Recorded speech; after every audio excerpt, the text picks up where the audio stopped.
하나님 말씀 함께 보겠습니다. 창세기 17장 1절부터 5절 그리고 15절 21절 말씀 보도록 하겠습니다. 창세기 17장 1절부터 5절 말씀 우리 저와 우리 성도님들 한 절씩 교독합니다. 아브라함이 99세 때에 여호와께서 아브라함에게 나타나서 그에게 이르시되 나는 전능한 하나님이라 너는 내 앞에 행하여 완전하라. 내가 내 언약을 나와 너 사이에 두어 너를 크게 번성하게 하리라 하시니 아브라함이 엎드렸더니 하나님이 또 그에게 말씀하여 이르시되 내 언약이 너와 함께 있으니 너는 여러 민족의 아버지가 될지라. 이제후로는 내 이름을 아브라함이라 하지 아니하고 아브라함이라 하리니 이는 내가 너를 여러 민족의 아버지가 되게 함이니라. 15절 말씀입니다. 제가 먼저 보겠습니다. 하나님이 또 아브라함에게 이르시되 내 아내 사레는 이름을 사레라 하지 말고 사라라 하라. 내가 그에게 복을 주어 그가 내게 아들을 낳아 주게 하며 내가 그에게 복을 주어 그를 여러 민족의 어머니가 되게 하리니 민족의 여러 왕이 그에게서 나리라. 아브라함이 엎드려 웃으며 마음속으로 이르되 100세 된 사람이 어찌 자식을 낳을까?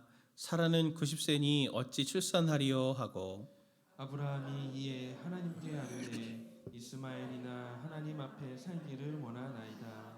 하나님이 이르시되 아니라 내 아내 사라가 내게 아들을 낳으리니 너는 그 이름을 이삭이라 하라. 내가 그와 내 언약을 세우리니 그의 후손에게 영원한 언약이 되리라. 이스마엘에 대하여는 내가 내 말을 들었나니 내가 그에게 복을 주어 그를 매우 크게 생육하고 번성하게 할지라. 그가 12두령을 낳으리니 내가 그를 큰 나라가 되게 하려니와. 같이 봅니다. 내 언약은 내가 내년 이 시기에 사라가 내게 낳을 이삭과 세우리라. 아멘.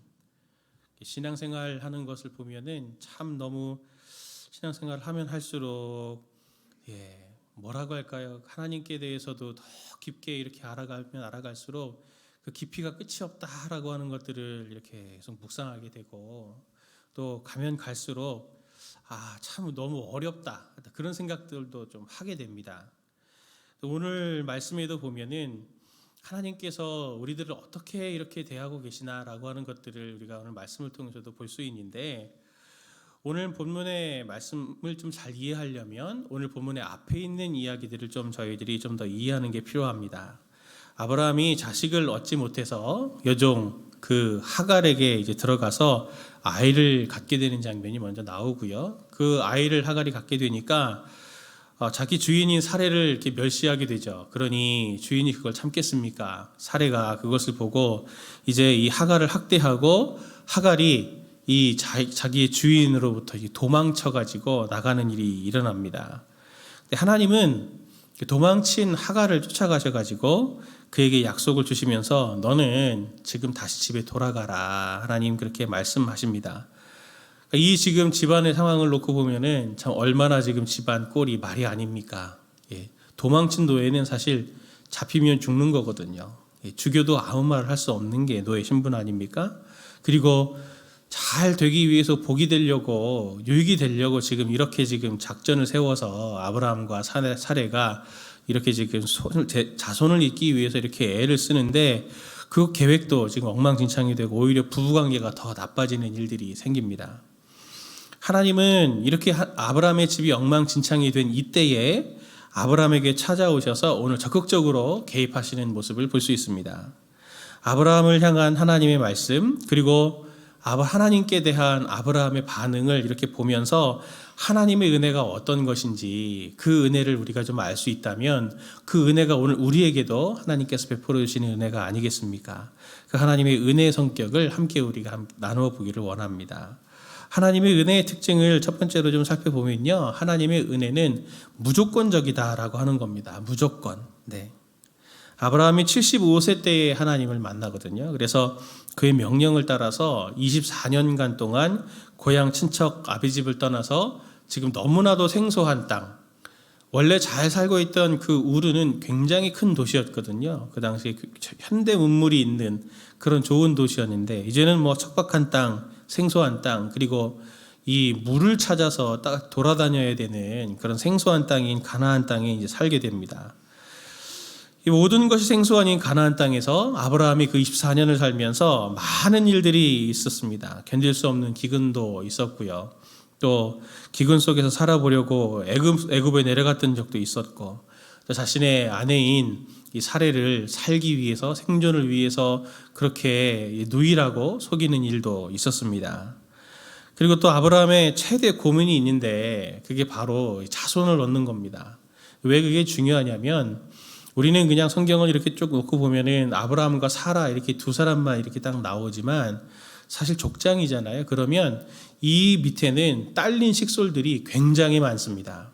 그리고 이 족장들은 굉장히 중요한 게 뭐였냐면, 이 비가 내리는, 그리고 이 물이 어디 있고 목초지가 어디 있는지를 광야를 떠돌아다니면서 그것을 찾아다니는 경험치가 이렇게 쭉 쌓이는 게 중요했기 때문에, 이 주인인 어떤 사람이냐면 이 경험이 많은 사람이, 그 사람이 바로 목자 같은 역할을 해야 되는 사람이 이 족장입니다. 그런데 이것을 이어갈 사람이 없으면 수없이 많은 노예들과 그리고 식솔들은 다 죽을 수밖에 없기 때문에, 생을 이어갈 수 없기 때문에 이 자손이라는 것이 굉장히 중요했는데, 지금 아브라함에게는 그 자손이 없는 게 최대 문제인 거죠. 그러니 사레의 여종 하가게라도 들어가서 이스마엘을 낳으려고 그렇게 했습니다. 근데 그의 행동들을 다 이렇게 보면은 다 이유가 있고요. 그리고 또 그 이유들은 한 가지로 설명이 됩니다. 그 사람의 행동의 동기는 다 살아남기 위해서입니다. 살아남기 위해서. 살아남기 위해서 아등바등하는 그런 모습들, 어떻게 보면 제가 우리 성도님들 이렇게 삶의 모습들을 놓고 보면은 그런 모습들을 제가 이렇게 많이 느끼게 됩니다. 제가 사실은 비밀이 하나 있거든요. 비밀이. 어떤 비밀이냐? 비밀이 많은데 하나만 얘기하겠습니다. 일만성도 파송운동을 놓고 목사님, 이찬수 목사님이 설문조사를 한번 하셨잖아요. 네, 이런 목사님이 오셨으면 좋겠습니다. 모셨으면 좋겠습니다. 이런 것들이 이제 정리를 하다가, 제가 행정이었으니까 정리를 하다가 이제 되게 인상 깊은 걸 하나 제가 무명으로 그때 다 받았어요. 무명으로 받아가지고 그렇게 정리해서 목사님께도 보고 드리고 하는 그런 과정이었는데, 거기서 제가 이렇게 받은 게 뭐냐면, 굉장히 그때 제가 그걸 보고 마음이 굉장히 찔렸습니다. 이런 목사님은 모시지 않았으면 좋겠습니다 했던 게 있었어요. 그게 뭐냐면, 신학 학부 때도 신학을 하고, 신대원도 당연히 신학을 해야만 목사가 되는 거니까요. 학부와 대학원을 다 신학만 한 목사님은 모시지 않았으면 좋겠습니다. 딱 그렇게 얘기하신 거예요. 이런 목사님이 오셨으면 좋겠습니다 했는데, 이런 목사님은 안 모셨으면 좋겠습니다. 딱 그렇게 쓰신 거예요. 그분이 누군지 모르겠는데, 근데 제가 총총이거든요. 신학만 한 사람이. 제가 94년부터 사역을 했다고 말씀드렸잖아요. 그러니까 나는 평생 계속 지금까지 신학만 계속 한 사람이니까, 제가 그걸 보고 되게 마음이 찔린 거예요. 그래서 제가 꾀를 냈어요. 꾀를 내서 뭘 했냐면 배달을 했습니다. 제가 음식 배달. 사역을 끝나고 6시부터 딱 해서, 제가 시간 매일 그렇게 한 건 아니고요. 제가 그렇게 해서 음식 배달을 좀 했어요. 그리고 월요일도 나가서 제가 좀 그렇게도 해봤어요. 제가 6개월 정도를 했거든요. 6개월 정도를 하니까 거기서 제가 정말 배운 게 정말 많습니다. 성도님들의 삶이 어떻다라고 하는 그런 것들을 좀 제가 굉장히 그걸 통해서 많이 배우게 됐는데, 그 배달하시는 분들 막 신호위반하고 막 그러잖아요. 불쌍히 여기십시오. 다 이유가 있습니다. 평소에 이렇게 그냥 평범한 시간대에 배달을 하면은 3,500원 정도 받아요. 근데 피크 타임에 딱 이제 점심시간, 저녁시간 딱 요럴 때 하면은 하나 하면은 거의 10,000원 되는 것도 있습니다. 그러니 1시간 해봐야 3개밖에 못 하거든요. 그러니 그 짧은 시간 동안에 3개 하면 한 반나절 한 게 되는 거예요. 그러니 신호 위반 보이는 거죠. 이거 막 달려야 되는 거예요. 근데 저 같은 사람이야, 체험 삶의 현장 이런 식으로 받아도 좋고 안 받아도 좋고 하지만, 저도 그거 보니까요, 신호 위반 하게 되더라고요. 저는 차 가지고 있지만 제 차 가지고 있지만 그래서 성도님들 댁에 제가 몇 집 갖다 드렸어요, 사실은. 저기 샛별 마을 여기. 예, 제가 몰래 갖다 드리느라고 애를 많이 썼습니다. 저는 근데 그 과정을 통해서 제가 그 아등바등하면서 성도님들 사는, 특히 그분들은 생업으로 하시는 분들이 있잖아요. 근데 그분들은 진짜 목숨을 걸고 하는 거거든요. 그 10,000원, 3,500원, 그런 거에 목숨을 걸고 이렇게 하시는 분들 제가 보면서 제가 그분들을 보면서 이제는 이해를 해요. 저분들이 저한테 왜 저런지 제가 이해를 하는데, 그분들만 그러겠습니까? 오늘 여기도 이제 성도님들도 일하시다가 오늘 이 자리에 이렇게 오셔가지고 예배 자리에 이렇게 나오셨는데, 뭐 세상에서 뭐 거기 정말 치열하잖아요. 욕만 안 할 뿐이지 너무 치열하게 서로 밀고 당기기가 있겠고, 비인격적인 또 그 안에서 또 상하간의 관계 속에서의 여러 가지 일들을, 정말 마음의 상한 상처들을 이렇게 다 받고 살아오기 때문에 거기에서 늘 도전받는 게 하나님의 말씀대로 살아가느냐, 아니면 여기서 내가 조금 타협해서 편하게 살 거냐라고 하는 것들을 이렇게 아등바등 살아가는 삶이, 뭐 지금 아브라함의 삶하고 뭐가 다르겠습니까? 그리고 내가 어쩔 수 없었어요 하나님라고 말을 좀 드려도 하나님은 그걸 충분히 이해하실 겁니다. 근데 그렇게 아등바등하게 살아가는 삶을 아브라함이 치열하게 이렇게 살아온 거거든요. 근데 그 아등바등하게 살아가는 아브라함에게 하나님께서 나타나셔서 무슨 말씀을 하시냐면, 1절 말씀 보니까 이렇게 말합니다. 아브라함이 99세 때에 여호와께서 아브라함에게 나타나여 그에게 이르시되 나는 전능한 하나님이라, 너는 내 앞에서 행하여 완전하라. 본문에는 풀어서 설명을 했지만 원문을 보면은 뭐라고 말씀하시냐면, 나는 전능한 하나님이라, 이게 엘샤다이라는 말입니다. 우리에게 너무 잘 알려져 있죠. 근데 이 엘샤다이, 샤다이라는 뜻이 전능한이라는 뜻도 있지만, 이게 어떤 뜻을 가지고 있냐면 더 근본적으로는 충분하다라는 뜻입니다. 충분하다, 모든 걸 충분하게 할 수 있다라는 그런 뜻이거든요. 하나님은 살려고 타지에서 아등바등하게 살아가는 아브라함에게 딱 나타나셔서 나는 너에게 충분한 하나님이 아니냐, 나는 너에게 충분한 하나님이다 라고 이렇게 말씀하시는 것은, 그러면서도 너는 내 앞에 행하여 완전하라 라고 하나님 이렇게 부드럽게 말씀하시지만, 아브라함은 굉장히 마음에 찔렸을 거예요. 내가 하나님 앞에 온전하지 못했구나. 최선을 다한다고 했지만 내가 하나님 말고 다른 것들을 계속 또 요구했구나. 하나님을 충분히 내가 의지하지 못했구나 라고 하는 책망처럼도 이렇게 아브라함에게는 들려졌을 겁니다. 하나님이 아브라함에게 말씀하실 때 그가 어떤 행동을 합니까? 아브라함은 오늘 말씀을 보면은 엎드립니다. 2번이나 이렇게 엎드리거든요. 근데 엎드릴 때 하나님은 그에게 말씀과 약속을 주세요. 창세기 17장 15절 16절 말씀 보니까 하나님이 또 아브라함에게 이르시되 내 아내 사레는 이름을 사레라 하지 말고 사라라 하라. 내가 그에게 복을 주어 그가 내게 아들을 낳아주게 하며 내가 그에게 복을 주어 그를 여러 민족의 어머니가 되게 하리니 민족의 여러 왕이 그에게서 나리라. 아멘. 우리가 주목해 봐야 될 게 뭐냐면, 언약을 주실 때에 아브라함이 어떤 반응을 보이는가라고 하는 겁니다. 하나님이 이렇게 복을 주시면 감사합니다 하나님, 아멘 하고 우리가 그렇게 반응을 보여야 될 텐데, 17절 18절 말씀 보니까 아브라함이 이렇게 반응합니다. 같이 함께 볼까요? 시작. 아브라함이 엎드려 웃으며 마음속으로 이르되 100세 된 사람이 어찌 자식을 낳을까? 사라는 90세니 어찌 출산하리요 하고, 아브라함이 이에 하나님께 아뢰되 이스마엘이나 하나님 앞에 살기를 원하나이다. 이 말씀은 좀 아멘하기 어렵네요. 아브라함이 그 앞에 엎드려 순종하겠다고 해놓고 어떻게 합니까? 웃습니다. 웃고 이스마엘이나 하나님 잘 살게 해주십시오. 아브라함의 이런 모습이 때로는 우리의 모습인 것 같습니다. 겉으로는 하나님 순종합니다. 하나님을 하나님으로 인정합니다. 말은 그렇게 하는데 절대로 하나님을 따르겠다고 하지만 마음으로는 웃고, 목사님이시니까 또 저렇게 얘기하시지요. 그러면서 세상 물정을 모르세요. 그러면서 그렇게 얘기하실 수는 있습니다. 우리가 하나님 말씀하실 때 실제 삶에서는 에이 하고 피식 웃어버리는 그런 모습들이 있지는 않은지 한번 우리가 점검해 볼 필요가 있는 것 같아요. 18절 말씀 보면 이렇게 아브라함이 이에 하나님께 아뢰되 이스마엘이나 하나님 앞에 살기를 원하나이다 라고 말하는 이 말은 하나님 비현실적인 것을 나에게 얘기하지 마시고 내가 지금 대책 세운 이 현실적인 계획이라도 잘 들어주세요. 우리가 그렇게 하나님 앞에 자기의 소견을 말하는 태도들이 있지는 않습니까?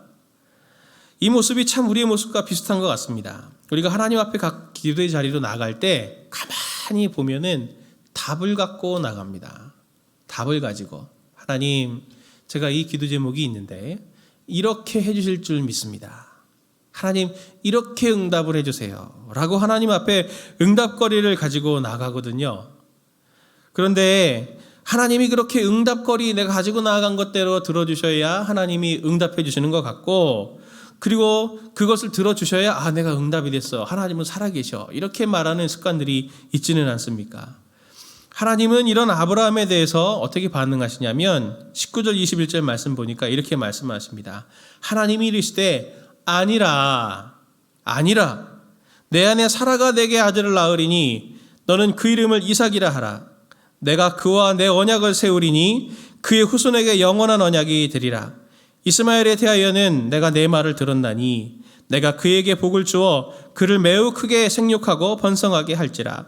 그가 12두령을 낳으리니 내가 그를 큰 나라가 되게 하려니와 내 언약은 내가 내년 이 시기에 사라가 내게 낳을 이삭과 세우리라.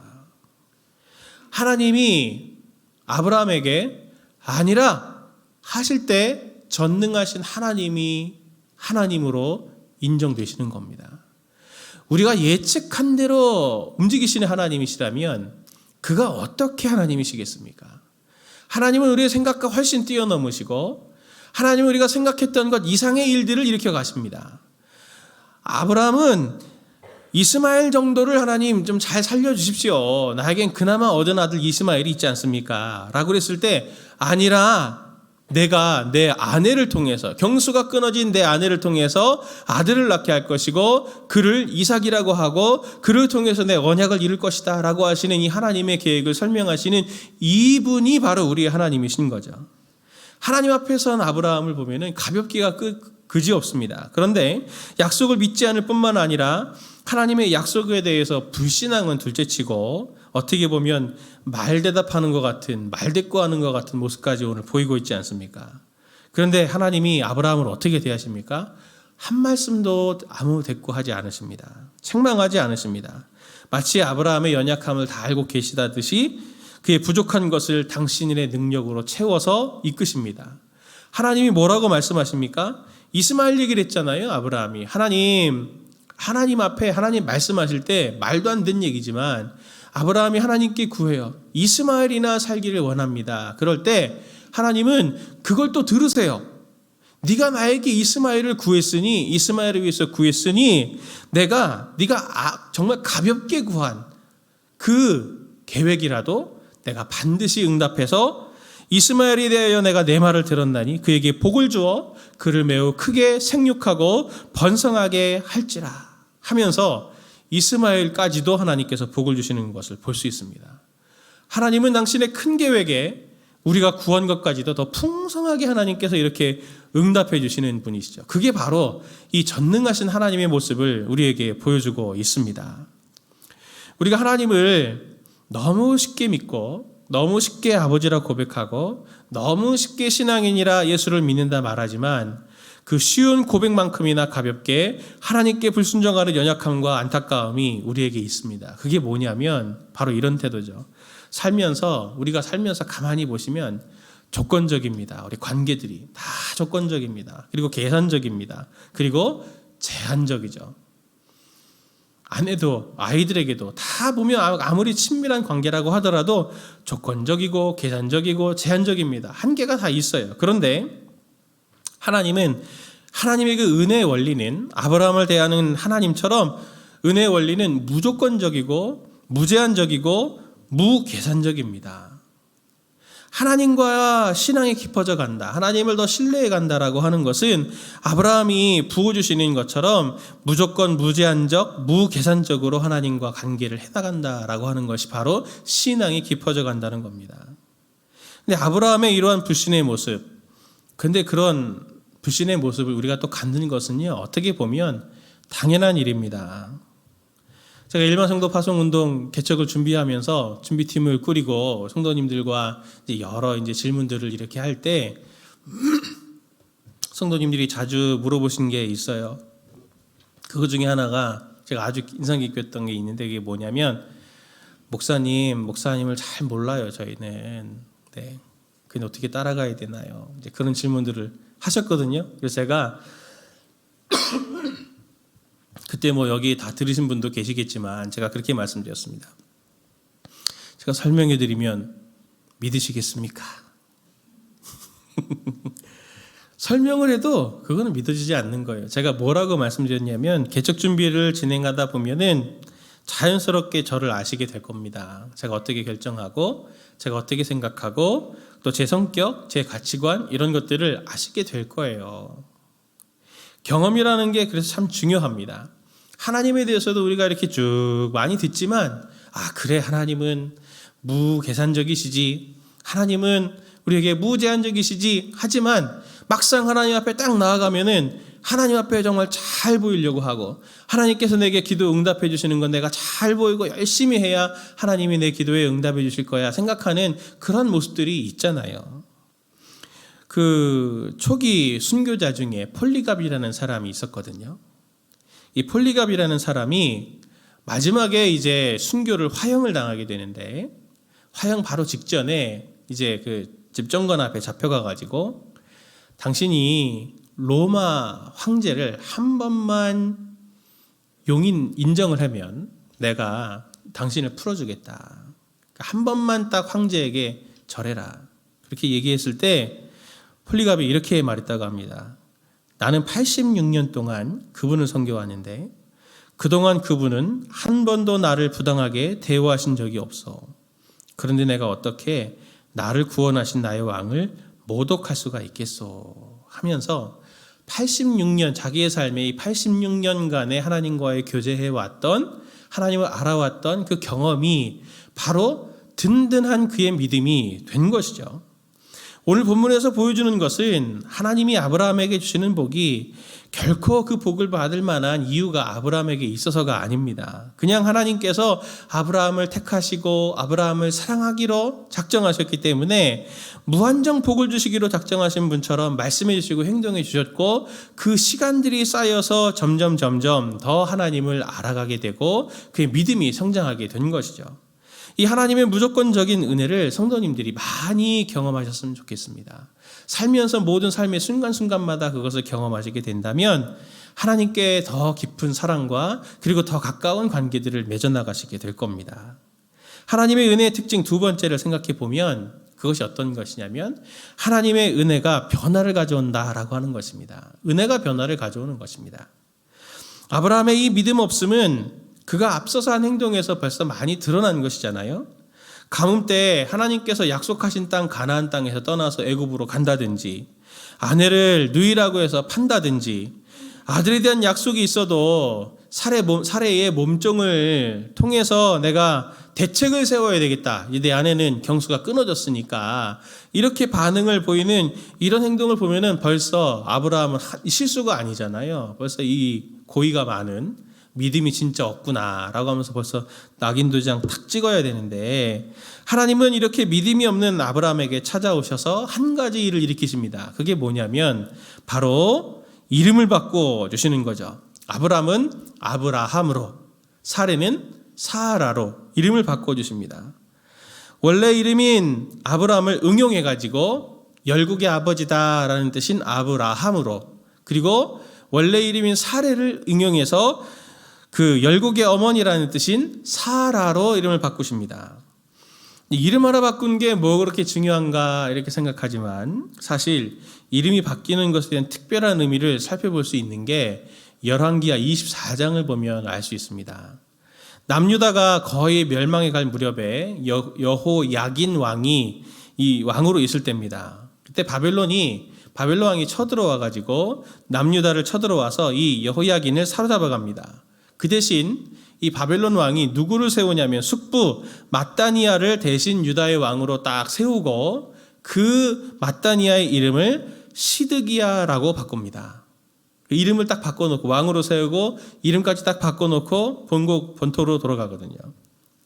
성경에서 사람이 누구의 이름을 바꾼다는 것은 그냥 이름 하나 바꿨다는 게 아니고 너는 나의 통제 아래 있다. 딱 이 얘기입니다.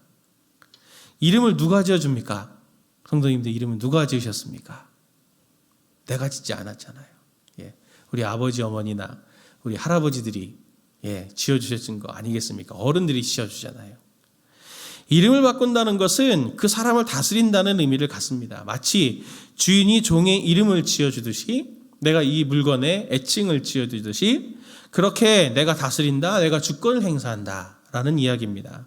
아브라함, 사레는 아브라함으로 사라로 이름이 바뀌었습니다. 그들은 줄곧 자신의 생명이 끝날 때까지 아브라함과 사라로 불려졌습니다. 그들은 그들의 일평생 하나님의 통치를 받아서 전능하신 하나님 엘샤다이의 손에 이끌려 살게 되었다라고 하는 것이 오늘 이 이름 바꿔짐을 통해서 그들에게 부어지는 의미가 되는 것이죠.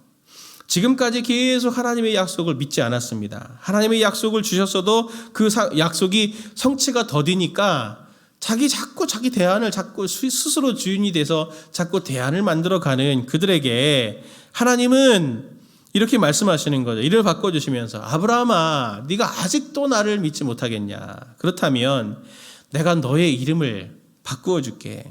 내가 너의 왕이 돼서 너를 적극적으로 인도하고 다스리고 이끌어서 그 약속이 네 힘에 의해서 그것이 이루어지는 게 아니라 내 힘에 의해서 그 약속이 이루어지도록 선물이 되도록 내가 그렇게 해줄게. 그래서 네가 열국의 아버지 열국의 어머니가 되게 해줄게. 하나님이 그것을 지금 분명하게 약속하시는 거거든요. 예, 한번 생각해 보십시오. 예, 그 이름 잘 지어야 된다 그러잖아요. 그렇죠? 예, 이름이 멋지지 않습니까? 부를 때마다 열국의 아버지님, 열국의 어머니님 이렇게 부른다고 하면 까먹을래야 까먹을 수가 없을 것 같아요. 그렇죠? 하나님이 그들의 이름을 그렇게 바꿔주셔서 후에도 정말 어떤 일이 일어났습니까? 열국의 아버지인 아브라함, 열국의 어머니인 사라로 한순간에 바뀐 게 아니에요. 하나님이 그들을 그렇게 만들어 가셨습니다. 이 오늘 본문의 사건 이후에 무슨 사건이 나타나냐면 소돔과 고모라 사건 우리 너무나 잘 알고 있죠. 거기 하나님의 천사가 갈 때 아브라함이 중간에서 그들을 만나 대접하는 이야기가 나오고 그 뒤에 아비멜렉에게 또 아내를 팝니다. 또 팔아요. 1년 후에 네 아내를 통해서 이삭을 낳게 해주겠다 그랬는데 그 사이를 못 참고 또 아내를 팝니다. 그리고 그 후에 이삭을 선물로 받는 사건이 이어서 나오죠. 오르락 내리락 오르락 하는 장면들이 오늘 이렇게 반복적으로 진행이 됩니다. 그러면서 그의 행동과는 상관없이 그의 어떠함과는 상관없이 하나님이 그의 인생에 아주 적극적으로 개입하셔가지고 하나님이 그를 건져낼 때는 건져내시고 복 주실 때는 복 주셔서 마침내 아브라함을 아브라함으로 사라를 사라로 만들어 가십니다. 은혜가 그들을 강력하게 붙들고 이끌어서 모든 것이 자연스럽게 하나님이 원하시는 그 존재로 약속의 존재로 그를 계속 만들어 가시는 일을 일으켜 가셨던 거죠. 세상의 무거운 짐에 짓눌려서 또 스스로 포기하고 낭망하고 좌절해 있는 우리에게 필요한 것은 오늘 그 낭망의 자리에서 아브라함에게 찾아오셨던 엘샤다이의 은혜를 구하는 것이 우리에게 필요한 것입니다. 우리가 믿음이 없습니까? 그렇다면 하나님 저는 왜 이렇게 믿음이 없을까요? 라고 하면서 이렇게 자신을 한탄하는 태도가 아니라 믿음이 없다면 더욱 하나님 큰 은혜를 주셔서 제게 믿음을 주십시오 라고 이렇게 뻔뻔하게 하나님 앞에 나아가는 태도가 우리에게 필요한 것입니다. 하나님은 오늘 본문에서 아브라함에게 찾아오실 때 어느 날 갑자기 뜬금없이 딱 찾아와가지고 아브라함아 나는 너의 전능한 하나님이다. 너는 내 앞에 행하여 완전하라. 그렇게 하지 않으셨어요. 아브라함 집안이 정말 잘 살아보려고 했는데 엉망진창이 돼서 이제 나 어떡하지? 할 수 있는 게 없네. 정말 너무 고통스러운데 라고 할 때 하나님이 그 아브라함에게 딱 나타나신 거잖아요. 아브라함이 실패했을 때, 낭망했을 때 그때 하나님이 아브라함에게 찾아가셨습니다. 세파는 상처를 남기잖아요. 성도님들 중에 누가 행복하지 않으려고 하는 사람이 어디 있습니까? 행복하려고 하는 그것 때문에 오히려 더 상처가 남길 때가 있는데, 정말 하얀 캔버스에 나는 왜 이렇게 상처가 많아, 이 캔버스는 버려야 될 것 같아 라고 하는 그 캔버스에 하나님은 수없이 많은 하나님의 은혜에 덧칠을 하셔서 우리를 하나님의 작품으로 만들어 가시는 분이 바로 하나님이십니다. 성도님들 삶에 오늘도 이 위기가 있고, 그리고 마음에 고통이 있고 실패가 있어서 불안하시다면 그때가 바로 우리의 삶에 일하시는 하나님을 만날 제일 좋은 타이밍입니다. 기회입니다. 오늘 특별히 위기 상황 가운데 계시는 분들이 계십니까? 너무 불안해서 두려움에 막 있으신 분들 계십니까? 그때 주님을 기대하셨으면 좋겠습니다. 하나님이 성도님들을 찾아오실 거거든요. 하나님이 성도님들에게 그 상황 속에 은혜를 더 덧입혀 주실 것이거든요. 그래서 주님이 사랑하는 아들아, 사랑하는 딸아, 나는 엘샤다이, 전능한 하나님이고 너에게 충분한 하나님이다. 너는 나의 것이니 내가 너를 이끌 것이다. 하나님 말씀해 주실 것입니다. 오늘 이 저녁에 엘샤다이의 은혜를 구하고 우리를 바꾸시는 은혜, 우리를 이끄시는 은혜, 우리를 변화시키시는 은혜를 하나님께서 오늘 이 저녁에 성도님들에게 충만히 부어주시기를 예수님의 이름으로 축원을 드립니다.